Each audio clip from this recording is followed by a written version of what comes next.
Hello friends, welcome to today's episode of hearing matters. मैं वितिका कपूर, आपकी speech therapist and audiologist, और आज मैं आपके साथ शेयर करने जा रही हूँ एक 6 साल की बच्ची की कहानी who had such a vibrant personality and a smile which could brighten up the entire room।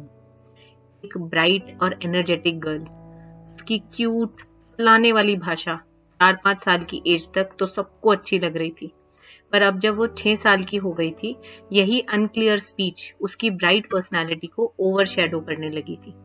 जो लोग पहले बोलते थे अरे अभी तो छोटी है, इतनी क्यूट लगती है इसकी तुतलाने वाली भाषा, वही अब अचानक से बच्चे को साफ बोलकर बात करने के लिए कहते थे। उसको अपनी बात बार बार रिपीट करनी पड़ती थी। इसकी वजह से मिसअंडरस्टैंडिंग्स और फ्रस्ट्रेशन होती थी। उसके साथ एक बच्चे और क्लासमेट्स उसे चिढ़ाने लगे थे, मजाक बनाने लगे थे। सबसे परेशान होकर ये बच्ची सब लोगों से कटने लगी थी, अकेले बैठती थी। एक बार उसे उसके ग्रुप ऑफ फ्रेंड्स ने ग्रुप से अलग किया और बोला, तुम जो बोलती हो वो हमें समझ में नहीं आता, हम तुम्हें अपने साथ नहीं खिलाएंगे। ये बच्ची सोशल एनवायरनमेंट से विड्रॉ हो गई। उसका सेल्फ कॉन्फिडेंस हर रोज कम होता जा रहा था। रोज घर में आकर रोती, गुस्सा करती, कि समझ ही नहीं पा रही थी कि उसके साथ ऐसा क्यों हो रहा है। उसके पेरेंट्स अपनी बेटी की हालत देखकर थोड़े परेशान थे और उदास होने लगे थे। And that is when they decided to consult a professional speech therapist to understand कि उसकी सहायता कैसे की जाए, कैसे अपनी बच्ची को वो हेल्प करे। वी लिसन पर उसके साथ थॉरो असेसमेंट में एक स्पेसिफिक आर्टिकुलेशन इशू सामने आया, जो ना सिर्फ उसकी स्पीच क्लैरिटी को ऑब्स्ट्रक्ट कर रहा था, साथ ही उसके खाने पीने के नेगेटिवली इम्पैक्ट कर रहा था। मदर को नहीं पता था कि उनकी बच्ची के खाने पीने में आनाकानी and unclear speech common cause से आ रहे थे, ना कि किसी बिहेवियरल प्रॉब्लम से। बच्ची की स्पेसिफिक नीड्स और कंसर्न्स को ध्यान में रखते हुए एक पर्सनलाइज्ड थेरेपी प्लान बनाया गया। सेशन को इंगेजिंग बनाने और फन बनाने के लिए बच्ची के इंटरेस्ट को ध्यान में रखते हुए इंटरैक्टिव गेम्स, स्टोरी टेलिंग और क्रिएटिव एक्सरसाइजेस के थ्रू कंसिस्टेंट प्रैक्टिस और सपोर्टिव एनवायरनमेंट क्रिएट किया गया, जिससे कुछ ही महीनों में इस बच्ची की स्पीच क्लैरिटी इंप्रूव होने लगी थी। मदर ने ध्यान दिया तो देखा उसका खाने पीने को लेकर चूजी बिहेवियर भी बदल रहा था। हर छोटी अचीवमेंट को सेलिब्रेट किया गया, जिससे उसका कॉन्फिडेंस बढ़ा और उसको आगे बढ़ने के लिए मोटिवेशन मिला। सफर चैलेंजेस से भरा तो जरूर था। बच्ची को फ्रस्ट्रेशन और सेल्फ डाउट वाले दिन भी देखने पड़े, लेकिन उसकी फैमिली की कांस्टेंट सपोर्ट और थेरेपिस्ट की गाइडेंस ने उसे आगे बढ़ने के लिए मोटिवेट किया। उसके पेरेंट्स ने भी थेरेपी प्रोसेस को एनहांस करने के लिए एक्टिवली कंट्रीब्यूट किया। कई महीनों की थेरेपी के बाद बच्ची ने एक दिन एक हैप्पी स्कूल एक्सपीरियंस शेयर किया, which was a significant break through.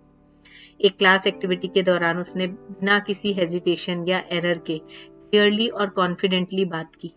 उसके क्लासमेट्स जो पहले उसका मजाक बना रहे थे, सुनते रहे और अपलॉड भी किया। आज ये बच्ची एक कॉन्फिडेंट आउटगोइंग 7 साल की बच्ची है, जिसके बहुत सारे फ्रेंड्स हैं। वो ग्रुप एक्टिविटीज में एंगेज करती है और अपने क्लासमेट्स की मदद भी करती है। ये स्टोरी एक पावरफुल एग्जाम्पल है स्पीच और लैंग्वेज थेरेपी के ट्रांसफॉर्मेटिव इम्पैक्ट का। ये स्टोरी हमें सिखाती है कि कैसे एक छोटी सी स्पीच प्रॉब्लम कितने बड़े पर्सनालिटी इम्पैक्ट को जन्म दे सकती है, और कैसे सही समय पर किया गया इंटरवेंशन एक लाइफ चेंजिंग इवेंट बन सकता है और बच्चे के फुल पोटेंशियल को अनलॉक करने में मददगार हो सकता है। एक पेरेंट को हमेशा पता होता है कि कब उसका बच्चा स्ट्रगल कर रहा है। ऐसे समय में दूसरों की बातों पर ध्यान ना देकर वो करें जो आपका दिल आपको सलाह दे रहा है। जब भी डाउट में हो, अपनी पेरेंटल इंस्टिंक्ट को सुने, वो कभी गलत नहीं होती। जरूरत पड़ने पर एक्सपर्ट केयर और कंपैशनेट सपोर्ट लेने में कोई भी बुराई नहीं है। उम्मीद करती हूँ ये कहानी आपको जरूर थॉट प्रोवोकिंग लगी होगी। अंटिल नेक्स्ट टाइम, अपना ख्याल रखिए और बने रहिए हमारे साथ ऐसी ही इंस्पायरिंग स्टोरीज के लिए। Bye bye. क्या कभी सोचा है, एक बच्चे की पहली हंसी, चहकना और माँ के बुलाने पे सुनना कितना इम्पोर्टेंट होता है। अगर ये ना हो पाए तो इसके पीछे का कारण कभी सोचा है आपने? Hi everyone, I am Vitika Kapoor, an audiologist and speech language therapist with an extensive experience of 18 years. I welcome you all to my podcast where we will be discussing how from peeling back the layers of silence to unlocking the potential of speech is so important. सुनना और बोलना बस एक communication का जरिया नहीं पर एक ह्यूमन का दूसरे ह्यूमन से कनेक्शन का मोड है।